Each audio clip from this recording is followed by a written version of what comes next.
And Canon Angela Tilby, and she used to preach to Harry at Eton. Might have been someone that you rubbed shoulders with back in the day, actually, Arthur. She was there when he was at school. No, she's Church of England, I wouldn't have done, no. And she's mentioned, she's written a sermon in the Church Times in which she's urged Harry to shed the role of victimhood.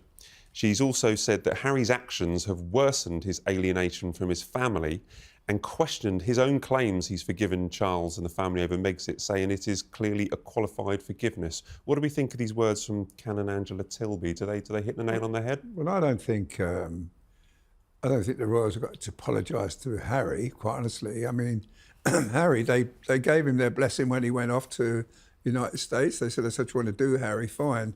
I mean, the Duke of Windsor, when he was exiled, he went off to live in the Bahamas, but he never, ever, ever said a bad word about the royal family. And Harry spent the first year of his life there just rubbishing the royal family. And I think he should be asking them for forgiveness, not demanding forgiveness from them. I think they did everything for him. I mean, the king walked his bride down the aisle. They gave him a wonderful wedding. They gave him a beautiful home at Frogmore House. They spent £2 million renovating it. He didn't want any of that. He went off to America and he made millions and millions of dollars just trashing the royals. And I think he should be on his knees to the king, ask for forgiveness. Samara, role of victimhood, is that something that Harry needs to shed? Well, victimhood is a very California type of term that doesn't really exist in the royal family. And I think a lot of what's behind his rhetoric is Meghan. And a lot of people have been saying that and seeing that increasingly after he moved to Montecito. I mean, that whole BBC interview, which just made him look like a pompous brat, to be honest, and very, very entitled, really made a lot of people question who is in his head. Who is behind this? And so many of the woke terminology that he was using just spoke to me of Meghan. I really think she's behind this, and she feeds upon this victim complex that he already had, but she uses it in order to sort of keep the relationship. I mean, we saw on the Jamie Kern-Lima podcast that she went on, she said, Harry is my protector. He slayed the dragons to protect his family. I mean, who says that? Who are the dragons in this situation? It definitely was not the king and the royal family. All they did was try and protect that boy. And clearly without their protection, he's falling apart. It's time to call out Prince Harry's victim complex, and Samara Gill isn't holding back. According to Gill, Harry's constant whining and entitlement are not the royal way. They're straight out of the California playbook. From his BBC interview where he accused the royal family of not protecting him, to his endless woke terminology, it's clear that Harry is parroting Meghan's script. And here's the kicker. Samara says Meghan is using Harry's victim mentality to keep herself relevant, feeding him lines about how he's a hero protecting his family. But who are the dragons he's supposedly slaying? His own family. It's delusional and tragic. Well, let's talk about their relationship a little bit, because we did get a little kind of glimpse, maybe into it wasn't really behind the scenes, but these were the photos that we received from Harry and Meghan on a date night at a Beyonce gig. Harry in a hat, Meghan all over Harry for the pictures. They were cuddling, they were looking loved up. What do we think of these pictures? Is this a good glimpse inside their relationship, or was this staged for social media, guys? I think Harry looked a bit stupid in that hat, quite honestly. If it was a cowboy theme, I think the Cowboys would be disappointed in him. But no, I think look, there's been a lot of talk that they're not getting on, that they're doing separate things, and I think maybe Meghan decided, I'm sure she decided, we're going to do some pictures like that, and I mean, if you didn't know the story behind the whole lot, you'd think they were lovely pictures. But I look at it and I thought it's all contrived. And it's a pity they don't show us pictures of their children that we all want to see. Why, can you see the backs of them? We never see them, and that's the pictures we want to see, not them again, kissing each other and holding hands and I just was so disappointed in Harry, I really am, Well, there has been a lot of online speculation. We've also covered it in The Sun, the fact that professionally they have split and they're going their separate ways. Do you believe what we're seeing here on Meghan's Instagram, that it's just a happy, loved-up couple out on a date night, hugging, wearing a hat with it? I think it had tributes to their 2 children drawn inside the hat as well. Like every piece Clearly of creepy, contrived. Creepy clothing. I know Meghan's got the weird sort of turtleneck that she wears with the Archie and Lilibet on it. It's just strange. And I think, first of all, I mean, there's some interest. I don't know what Harry is trying to cover up with that hat. I don't know if it's male pattern baldness, but I think that whole thing was so contrived, as you said, Arthur. And I just think that Meghan is the biggest paparazzi in Harry's life. It didn't need to be all out there. But what I know is that she was trying to absolutely flood all the media channels with those photos to detract from the Ring camera photos. That is very obvious because she was posting all weekend. I mean, we didn't need to see them at the Beyonce concert. Harry wasn't even there for Archie's 6th birthday. There's clearly trouble in paradise, and she's trying to cover it up, and she thinks that we are stupid enough to fall for that crap. I mean, I'm not going to fall for a photo of her smiling with Harry and a video reel of them kissing. The facts speak for themselves. I mean, Who took the pictures, Matt?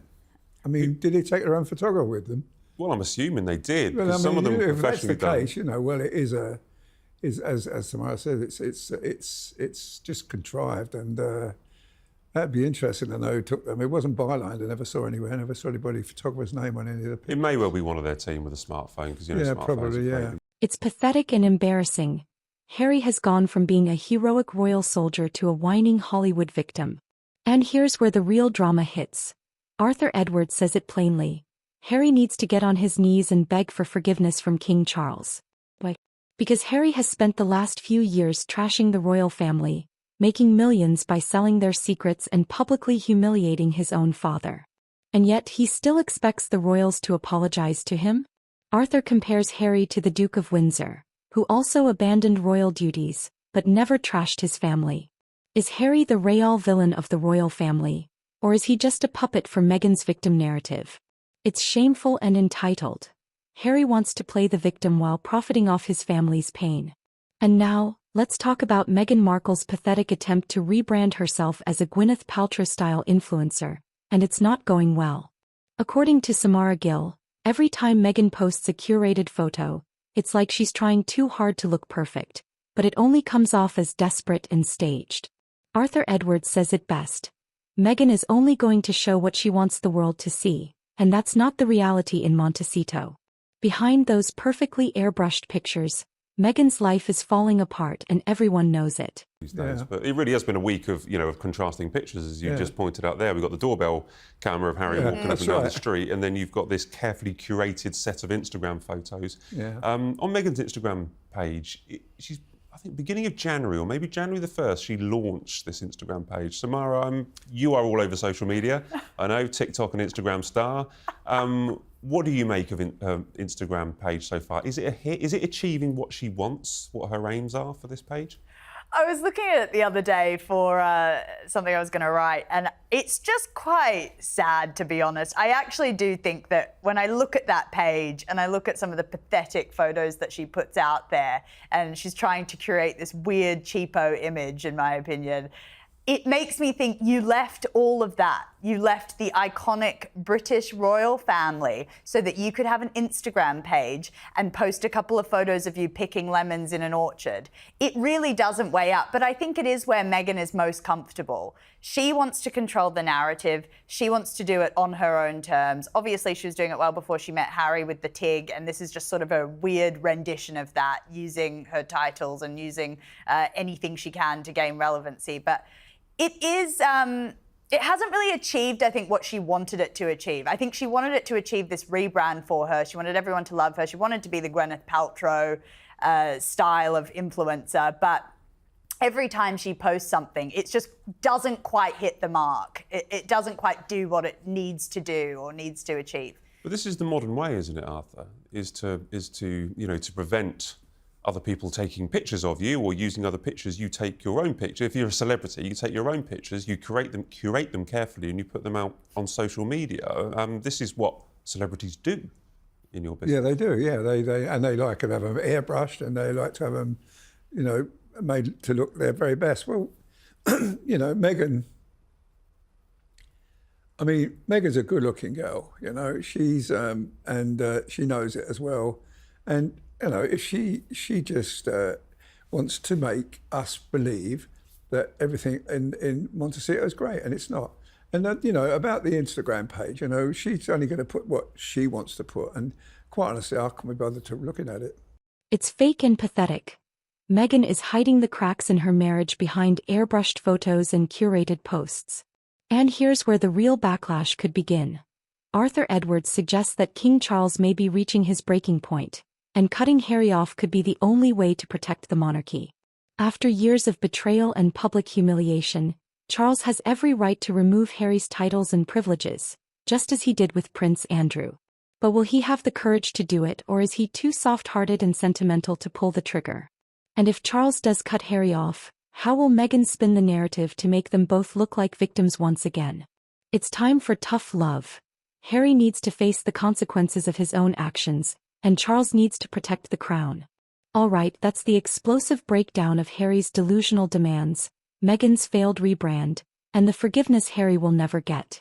If you think Harry should be the one begging for forgiveness, hit that like button, subscribe for more royal drama, and drop a comment below. Is Harry a spoiled brat, or is he just a puppet for Meghan's toxic influence? Let me know what you think.